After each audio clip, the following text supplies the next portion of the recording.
ஸ்ரீ குருபியா நமஹா. ஸ்ரீ முத்துக்காளி ஜோதிடம் வாயிலாக உங்கள் அனைவரையும் மீண்டும் சந்திப்பதில் மிகவும் மகிழ்ச்சி. இது மார்ச் 29ஆம் தேதி நடக்க இருக்கக்கூடிய சனி பெயர்ச்சிக்கான ராசி பலன்கள். இப்போ நம்ம பார்க்க போறது கும்பராசி லக்னக்காரர்களுக்கு. உங்களுக்கு ஜென்ம சனி அப்படின்னு சொல்லக்கூடிய அந்த 2.5 வருட காலம் இப்போ ஒரு முடிவுக்கு அடுத்து உங்களுடைய குடும்பஸ்தானத்துக்கு அவர் பெயர்ச்சியாக போறார். மீன ராசிக்குள்ள நுழையிறார்.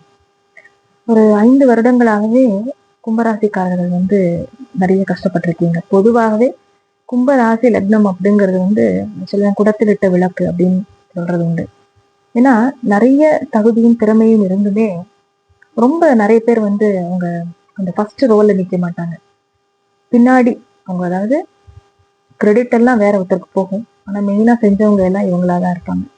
ரொம்ப அதிகமான ஒரு ஆளுமை திறனும் ரொம்ப ஒரு நல்ல ஒரு டீப்பான ஒரு அனாலிசிஸ், எந்த விஷயமா இருந்தாலும் ரொம்ப ஆழமாக அதற்குள் ஊடுருவி பார்க்கக்கூடிய ஒரு திறன் படைத்தவர்கள்ல கும்பராசி ரொம்ப ரொம்ப ஒரு முக்கியமான ராசி. ஏன்னா காலபுருஷ தத்துவப்படி 11ஆம் இடம் அப்படின்னு சொல்றோம் இல்லையா. 11ங்கிறது என்னன்னா காலபுருஷனுக்கு அது லாபஸ்தானம். அதாவது உங்களுக்கு உங்களுடைய திருப்தி ஸ்தானம். நம்மளுடைய வாழ்க்கையில நம்ம மனசுல நினைக்கிற விஷயங்கள் எல்லாமே நம்மளால ஆக்கப்பூர்வமாக செயல்படுத்த முடிந்து அதற்கு உண்டான பலன்கள் நல்ல விதமாக எந்த இடைஞ்சலும் இல்லாம ஒரு மனுஷனுக்கு நடந்தது அப்படின்னா ஒரு திருப்தி கிடைக்கும் இல்லையா. அந்த திருப்தியை கொடுக்கக்கூடிய ஸ்தானம் 11. அந்த 11 அப்படிங்கிற இடம் அது ரொம்ப ஒரு முக்கியமான, உங்களுடைய காரியம் நல்லபடியா நடந்து உங்களுக்கு அதற்கு உண்டான பலன் நல்லதா கிடைக்கும் அப்படின்னா அந்த 11ஆம் இடம் ரொம்ப ரொம்ப முக்கியம். அது ரொம்ப வலுவா இருக்கணும். ஸோ அந்த மாதிரி இருக்கிற 11வது ஒரு பாவகம் தான் அந்த கும்பராசி. இப்போ சனி பகவான் விலகி 2ஆம் இடத்திற்கு போனாலும் இன்னும் சில விஷயங்கள்ல கொஞ்சம் கவனமோட இருக்கக்கூடிய காலகட்டமாக தான் இது இருக்கு. ஏன்னா மறுபடி அவர் வக்ரமாயி திருப்பி கும்பத்துக்குள்ள வருவார். சில காலம் அதுக்குள்ளே வந்துட்டு தான் திருப்பி மீனத்துக்கு போவார். அதற்கு நடுவுல இப்போ இந்த சனி 2க்கு போறது அப்படிங்கிறது அங்க இருந்து அவருடைய பார்வை எங்கெல்லாம் விழாருதுன்னா 4, 8, 11 இந்த 3 இடத்தையும் அவர் பாக்குறாரு. இப்போ எதிர்பாராத நிறைய நல்ல வாய்ப்புகள் அதுல நீங்க உங்களுடைய பேசிக்கா உங்ககிட்ட என்ன திறமை அப்படின்னு நீங்க இருக்கோ, எதுல நீங்க ஸ்பெஷலைஸ்டா இருக்கீங்களோ அந்த உங்களுடைய ஒரு வித்தை, உங்களுடைய ஒரு யுக்தி, இதெல்லாம் நீங்க யூஸ் பண்ணி அதுல நல்ல விதமான லாபங்களை நீங்கள் ஈட்ட முடியும். ஆனா அவர் உங்களுடைய லக்னாதிபதி ஆகியிருந்து 2ஆம் இடத்துல உட்காரும் போது உங்களுடைய கவனம் குடும்பம், அதற்குண்டான பொருள் தேடுதல், குடும்ப உறுப்பினர்களை பற்றிய விஷயங்கள் இப்படின்னு அதிலேயேதான் உங்கள் மனசு அடுத்த 2.5 வருட காலத்திற்கு இதுல நடக்கக்கூடிய விஷயங்களை சமாளிக்கிறதுலதான் உங்களுக்கு ஃபோக்கஸ் மெயினாவே இருக்கும். ஏன்னா நம்ம எப்பயுமே அதாவது உழைச்சிட்டே இருக்கணும் அப்படின்னு நினைக்கிற இதுல இந்த கன்னியா ராசி, மகரம், கும்பம் அது ரொம்ப முக்கியமான இது. கன்னியா ராசிக்கு ஒரு வேலை செஞ்சுட்டே இருக்கணும், இருந்தாதான் அவங்களுக்கு திருப்தியா இருக்கும். அதாவது உயிர் மூச்சு அவங்களுக்கு வேலைங்கிறது, தேர் மோர் ஆஃப் ஒர்க்கஹாலிக். அதே போலதான் இந்த மகர கும்ப லக்னங்களும். கும்பம்ங்கிறது ஒரு ஸ்திரராசி லக்னம்ங்கிறதுனால ஒரு ஆழம் இருக்கும் எந்த விஷயத்திலையுமே.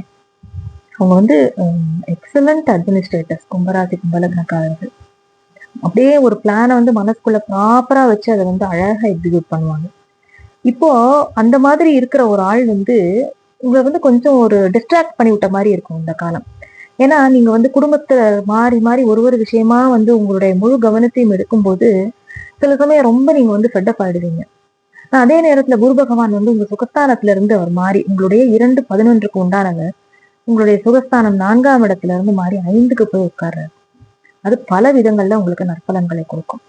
ஏன்னா உங்களுடைய லாபாதிபதி போய் 5ல உட்காரும் போது உங்களுடைய தனாதிபதியும் லாபாதிபதியும் 2ஆம் இடத்திற்கும் 11ஆம் இடத்திற்கும் உண்டான குரு 5ல உட்காரும் போது அது ரொம்ப ஒரு அருமையான அழகான பிளேஸ்மெண்ட். அது 5ல் உட்காரக்கூடிய குரு பல விதத்துல உங்களுக்கு ஆறுதல்களை கொடுப்பார். இப்போ ராகுவும் என்ன செய்ய போறாருன்னா அடுத்து உங்க லக்னத்துக்கே உட்கார போறாரு. அப்ப என்ன ஆகுதுன்னா மனசுல சில முடிவுகளை நீங்க யோசிச்சாலுமே நிறைய குழப்பங்கள் வந்துடும். அது இது செய்யலாமா வேண்டாமா, இதேதான் நம்ம கன்னியா ராசிக்கு நம்ம சொன்னோம். ஏன்னா சனியுடைய பார்வை நேரம் இதுல படும்போது நம்ம மனசுக்குள்ள ஒரு குழப்பம் வரும். அதே மாதிரி கேது ராசிக்குள்ள நுழையும் போது சிம்ம ராசிக்காரர்களுக்கு அந்த மாதிரி ஒரு குழப்பம். எப்பயுமே அந்த சாயா கிரகங்கள் நம்மளுடைய ராசிக்குள்ளேயோ லக்னத்துக்குள்ளேயோ பிரயாணம் பண்ணும்போது நம்மள அப்படியே முழுமையா அவங்களே ஆக்கிரமிப்பு பண்ணிடுவாங்க. ஸோ நம்மளுடைய எண்ணங்கள் செயல்கள் எல்லாத்தையும் அதுவே முழுசா எடுத்துக்கும் போது நம்மளுக்கு வந்து ஒரு கிளாரிட்டி இருக்காது. அழகா பிளான் பண்ணி எல்லாம் செய்வோம். ஆனா கடைசி நிமிஷம் அதை எக்ஸிக்யூட் பண்ணும்போது நமக்கு ஒரு டவுட் வந்துடும். ஐயோ நம்ம செய்யறது கரெக்ட் தானு ஒரு செல்ஃப் டவுட்டை கிரியேட் பண்ணி விட்டோம். இப்ப ராகு என்ன பண்ணுவார், உங்களை பிரம்மாண்டமான ஒரு முயற்சிகளை செய்ய வச்சு ஒரு ஆசை காட்டி விடுவார். இதை பண்ணு அதை பண்ணு அப்படின்னு சொல்லிட்டு. ஏன்னா இவ்வளவு நாள் நம்மளை வந்து கட்டி போட்ட மாதிரி இருக்கும்போது நம்மளும் வந்து ஏதாவது ஒண்ணு செய்யணும்னு சொல்லிட்டு ரொம்ப பிரம்மாண்டமா அதை யோசிக்கும். ஆனா அதற்குண்டான பலன்கள் அவ்வளவு ஃபாஸ்டா நடந்துருமா அப்படின்னா அது வந்து ரொம்ப டவுட். ஏன்னா கேத்து வந்து 8ஆம் இடத்துல இருந்து 7ஆம் இடத்துக்கு வந்தார். இது வரைக்கும் ரொம்ப மனதளவுல ஒரு பெரிய அழுத்தத்தை கொடுத்து நிறைய நோய் தொந்தரவுகள், எதிர்பாராத விபத்துக்கள், அப்புறம் வந்து ஒரு நிறைய அசிங்க அவமானங்கள், மனசளவுல ரொம்ப வெக்ஸாயி உட்கார்றது மாதிரியான விஷயங்கள் எல்லாம் கொடுத்த கேது பகவான் இப்ப 7ஆம் இடத்துக்கு வர்றார். இப்ப என்ன ஆகும்னா இது வந்து எதிர்பார்ப்புகளை அதிகப்படுத்தும் லக்னத்துல ராகு உட்காரும் போது. அதே நேரத்துல குடும்பஸ்தானத்திலயும் வந்து நமக்கு வந்து கொஞ்சம் சரியா இல்லாத போது என்ன ஆகும்னா டோட்டலி வந்து நமக்கு அந்த ஒரு ஃபேமிலி லைஃப் அப்படின்னு சொல்ற அந்த இதுவோ அந்த ரிலேஷன்ஷிப் வித் யுவர் ஸ்பவுஸ் அதுவுமோ வந்து கொஞ்சம் ஒரு ஆட்டங்கம். நம்ம நினைக்கிறது ஒண்ணா இருக்கும், இங்க நடக்கிறது ஒண்ணா இருக்கும், ரொம்ப எரிச்சல் ஆகும் நமக்கு. அதே மாதிரி நம்ம ஒரு ஏதாவது ஒரு இடத்துல வந்து நீங்க வந்து இன்வெஸ்ட் பண்ணிருக்கீங்க, பிசினஸ் பார்ட்னர்ஸ் இருக்காங்கன்னா அவங்க மூலமாகவும் உங்களுக்கு வெளி நபர்களுடைய ஒத்துழைப்பு மூலமாகவும் உங்களுக்கு வந்து நீங்க நினைக்கிறது போல அது நடக்காது. ஸோ நம்மளுடைய எண்ணம் போல அது இல்லை அப்படிங்கும்போது நமக்கு வந்து அது கொஞ்சம் ஒரு இரிட்டேஷனை கொடுக்கும். இப்போ மார்ச் மாத 29 இருந்து மே வரைக்கும் இந்த ராகு சனி சேர்க்கையெல்லாம் இருக்குன்னு சொன்னோம் இல்லையா, அந்த டைம் வந்து கொஞ்சம் குடும்ப உறுப்பினர்கள் மேலேயும் குடும்பத்தின் மேலேயும் கொஞ்சம் கவனம் இருக்கணும். தேவையில்லாத இடத்துல எல்லாம் முதலீடு பண்ணாதீங்க. யாராவது சொல்றதை கேட்டுட்டு அதுல எல்லாம் நீங்க வந்து கொஞ்சம் கவனமாக இருக்கக்கூடிய காலகட்டம். இருக்கிற பணத்தை கொஞ்சம் பத்திரப்படுத்தி வச்சுக்கணும். தேவையில்லாம அதை வந்து எதையாவது போடுறேன் அப்படின்னா சொல்லிட்டு அதை வேஸ்ட் பண்ணக்கூடாது. அந்த விஷயத்துல கவனமாக இருக்கணும். இப்போ நடுவுல வந்து நடக்கக்கூடிய குரு பயிற்சி வந்து உங்களுக்கு ரொம்ப ரொம்ப ஆறுதலா இருக்கு அப்படின்னு சொன்னாலுமே அவருமே வந்து என்ன பண்ணுவார், அடுத்து அதிசாரத்துல 6ஆம் இடத்துக்கு போவார். அப்போ அதுக்கு என்ன அப்படிங்கிறதும் கொஞ்சம் பலன்கள் வந்து சிறிது மாறுபடும். குருவுடைய பார்வை விடுற இடமான 9, 11 அப்புறம் உங்களுடைய லக்னம் குரு பயிற்சிக்கு அப்புறம். அதனால இந்த இடங்கள் மூலமா நீங்கள் ரொம்ப ரொம்ப நன்மையை பெற முடியும். சனியும் வந்து உங்களுடைய லாபஸ்தானத்தை பாக்குறார். சனி வந்து உங்க லக்னாதிபதி, அவரும் லாபஸ்தானத்தை பாக்குறார். அதே நேரத்துல குரு பகவானும் வந்து இப்போ 4ஆம் இடத்துல இருந்து அவர் 5ஆம் இடத்திற்கு மாறுறார். அதிசாரத்துல குரு 6க்கு போகும்போது என்ன ஆகும்னா அவர் வந்து உங்களுடைய தனாதிபதி, உங்களுடைய லாபாதிபதி. அப்ப அது வந்து ரொம்ப ரொம்ப ஒரு அருமையான பீரியட். உத்தியோக வழியில நிறைய நன்மைகள், வேலை செய்யறவங்களுக்கு ஏதாவது ப்ரமோஷன், இன்க்ரிமெண்ட், அந்த மாதிரியான நிறைய நல்ல விஷயங்கள்லாம் நடக்கும். அதனால கும்பராசி லக்னக்காரர்களுக்கு வந்து நான் இனி போக போற காலம் உங்களுக்கு ரொம்ப நல்லா இருக்கும் அப்படின்னு சொல்லும் போது நிறைய பேருக்கு வந்து அதுல ஒரு சந்தேகம் இருந்திருக்கும். என்னடா அது 7.5 சனி காலத்துல வந்து நமக்கு வரக்கூடிய மாற்றங்கள் நல்லதா இருக்குன்னு இவங்க சொல்றாங்களேன்னு. ஆனா உண்மையிலேயே உங்களுக்கு நடக்க போற விஷயம் அதுதான். அடுத்து சனி பகவானுக்கு வந்து திரிகோணத்துல வந்து குரு உட்காருவார். அந்த அதிசாரத்துல அவர் போகும்போது அதுவும் நிறைய விதமான நற்பலன்களை உங்களுக்கு கொடுக்கும், இல்லைன்னு சொல்லவே முடியாது. குரு வந்து உங்களுடைய லாபாதிபதி ஆகிறார். அதனால அவர் கொடுக்க வேண்டிய நற்பலன்களை அவருடைய பார்வை பலன் மூலமா அவசியமா கொடுத்தே ஆவார். அப்ப ராகுவும் வந்து உங்களுடைய லக்னத்துல இருந்து கனெக்ட் ஆகும் போது இந்த கிரகங்களுடைய இந்த அமைவானது வந்து நல்ல பலன்களையும் நிறைய கொடுக்கும் அப்படிங்கிறத நம்ம யாரும் மறுக்கவே முடியாது. இப்போ சனி பகவானுடைய பார்வை 8ஆம் இடத்துல படும்போது என்ன ஆகும்னா கொஞ்சம் அதாவது உங்களுடைய இடுப்பு கால் பகுதிகளில் கொஞ்சம் அடிபடாம பாத்துக்கணும். நீங்க ஏதாவது டிராவல் பண்றீங்க அப்படின்னா அந்த டிராவல் பிளான்ஸ் வந்து சடனா சேஞ்ச் ஆகுறதோ இல்லைன்னா அதுல வந்து ஒரு நமக்கு வந்து டிராவல் பண்ணும்போது ஒரு அசௌகரியம் வர்றதுக்கோ அந்த மாதிரியான விஷயங்கள்லாம் நடக்கிறதுக்கு நிறைய வாய்ப்புகள் இருக்கு. அதனால எப்பயுமே வந்து இந்த 7.5 சனி காலம் இதெல்லாம் சனிக்கு நம்மளுடைய இதுல பார்வைப்படும் போது 8ஆம் இடத்தை பார்க்கும் போதோ அதுல இருக்கும் போதோ நம்ம என்ன பண்ணணும்னா 8ல இருந்து ஆயுள் விருத்தின்னு சொல்லுவாங்க, அதெல்லாம் வேற. ஆயுள்காரகன் அங்கேயே உட்காருது. ஆனா நிறைய கண்டங்களை கொடுத்துன்னு தான் இருப்பார். அவருடைய பலன் அவர் எப்பயும் மாத்திக்கவே மாட்டார்.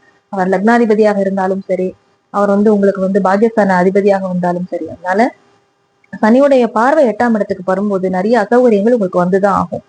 அதுல வந்து கொஞ்சம் கவனமாக இருக்கணும். எப்பயுமே ஒரு விஷயத்த செய்யறதுக்கு முன்னாடி அதை வந்து வெளியில ரொம்ப அதை பிரபல்யப்படுத்தி ரிவீல் பண்ணாதீங்க. உங்களுடைய பிளான்ஸ் என்ன இருக்கோ, யூஸ்வலாவே கும்பராசி லக்னக்காரர்கள் வந்து சில விஷயத்துல வந்து கொஞ்சம் ஓட்டவாயா வெளியில சொல்லிடுவீங்க உங்க பிளான. அதை கொஞ்சம் நீங்க மாத்திக்கணும். மனசுல அந்த ஒளிவு மறைவு இல்லாம அதை நம்ம சொல்லுவோம் இல்லையா, ரொம்ப வெகுளியா வெளியில சொல்றதுன்னு அந்த மாதிரி சொல்லிடுவீங்க. அதை நீங்க சொல்லக்கூடாது. அத ஒரு என்ன உங்க பிளான் இருக்கோ அதை வந்து அது நடக்கிற வரைக்கும், அதாவது அதை நீங்க அட்லீஸ்ட் எக்ஸிக்யூட் பண்ற வரைக்கும் நீங்க சொல்ல வேண்டாம். அதை நீங்க செய்யும் போது மத்தவங்களுக்கு தெரிஞ்சா கூட ஒண்ணும் இல்லை. அதனால அந்த விஷயங்கள்ல கொஞ்சம் கவனமாக இருக்க வேண்டியது மிக மிக அவசியம். இந்த சனி பயிற்சி வந்து இன்னும் கடைசியா இருக்கக்கூடிய இந்த 2.5 வருடங்கள் தான் 7.5 சனி காலத்துல. அதனால இது வந்து உங்களுக்கு இந்த குடும்பத்துக்கு பணம் சேர்க்கிறது, அந்த மாதிரி குடும்பத்துக்கு உண்டான விஷயங்கள்ல உங்களோட போக்கஸை நிறைய கொண்டு வரும். அதே நேரத்துல வரக்கூடிய அந்த குரு பெயர்ச்சி மாற்றமும் உங்களுக்கு நல்லதா இருக்கும். அதனால நீங்க அதை பத்தி கவலைப்பட வேண்டாம். ராகு கேது பயிற்சி கொஞ்சம் சுமாரா தான் இருக்கு. இருந்தாலுமே அது வந்து உங்களை வந்து கொஞ்சம் பிரம்மாண்டமாக அந்த மனதில் இருக்கக்கூடிய அந்த ஒரு நம்ம மனசுக்குள்ள ஒரு சின்னதா ஒரு ஷெல்லுக்குள்ள குறுகி போன மாதிரி இருப்போம் இல்லையா, அதுல இருந்து உங்களை கொஞ்சம் வெளிக்கொண்டு வரக்கூடியதாக இருக்கும். அதனால அடுத்து இந்த சனிப்பெயர்ச்சி வந்து நடுவுல வந்து அவர் சில மாதங்களுக்கு அவர் வக்ரகதியிலையும் வந்து திருப்பி உங்களுடைய லக்னம் ராசிக்குள்ள உள்ள வந்துட்டு போவார். அப்போ சில விஷயங்கள் நம்ம எதெல்லாம் நம்ம அன்அட்டெண்டா வச்சிருந்தோம் அப்படின்னா அதெல்லாம் திருப்பி எடுத்து அதில் வெற்றி காணக்கூடிய வாய்ப்புகளும் இருக்கு. அதனால நல்லதே நடக்கும்னு நம்புங்க. கும்பராசிக்காரர்களுக்கு இந்த பயிற்சி பல நல்ல மாற்றங்களை கொண்டு வரக்கூடியதாக இருக்கும். பெரிய கஷ்டத்துல இருந்து நீங்க கொஞ்சம் வெளியில வருவீங்க. ஒரு இருள் மாதிரி இருந்த நிலையில இருந்து நீங்க கட்டாயமா வெளியில வரப்போங்க. ஒரு புதிய ஒளி பிறக்கும் அப்படின்னே சொல்லலாம். இந்த பதிவு உங்களுக்கு பிடிச்சிருந்தது அப்படின்னா இதை லைக் பண்ணுங்க, உங்க ஃப்ரெண்ட்ஸ் அண்ட் ரிலேட்டிவ்ஸ்க்கு ஷேர் பண்ணுங்க. மறக்காம இந்த சேனலுக்கு சப்ஸ்கிரைப் பண்ணி வச்சுக்கோங்க. பெல் ஐக்கன் கிளிக் பண்ணிக்கோங்க. ஆல் நோட்டிபிகேஷன்ஸ் எனேபிள் பண்ணுங்க. அடுத்தடுத்து போடக்கூடிய பதிவுகளும் உங்களுக்கு வந்து சேரும். நன்றி.